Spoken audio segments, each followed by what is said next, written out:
Let's talk about Cocaine Bear. Cocaine Bear, directed by Elizabeth Banks, who a lot of you may know as an actress in films such as The 40-Year-Old Virgin, Zack and Miri Make a Porno, Wet Hot American Summer. Oh, and Pitch Perfect. Yeah, she was also like the brain behind that as a producer as well, and she directed part 2, Pitch Perfect 2. But then somehow Elizabeth Banks has gotten the opportunity to retell a true story. Yes, that's right, guys. The best thing about this film is that it is an actual true story to an extent. Now, let me rewind time and explain to you the gist of the true story behind Cocaine Bear.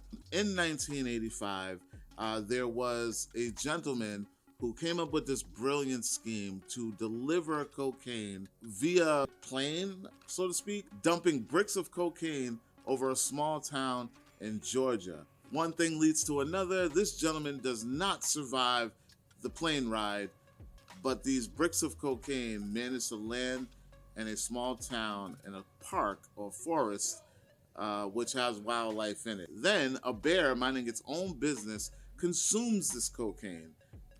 Over $2 million worth of cocaine.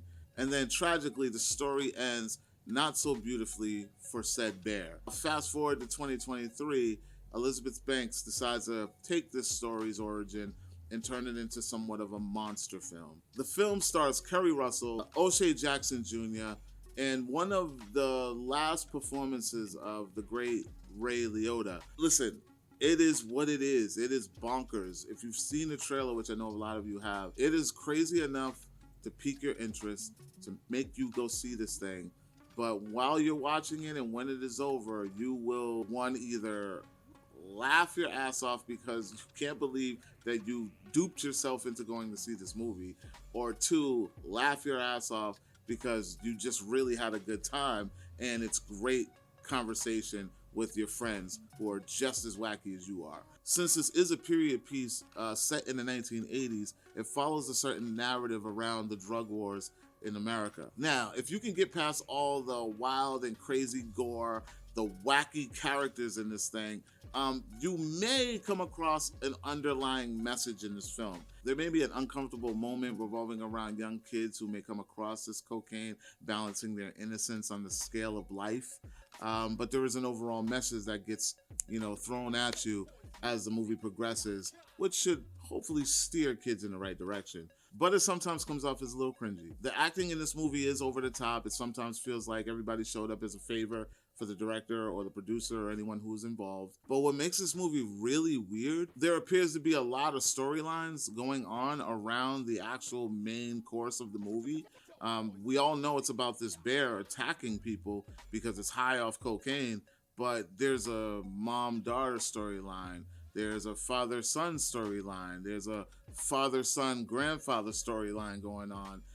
There's a love story going on all around everything that's happening with this bear, which leaves a bit of a disconnect and feels like it kind of drags on in most places. Overall, Cocaine Bear is a wow, crazy, bonkers ride and the perfect excuse if you want to get together with friends or old friends to have a meaningless laugh for the evening.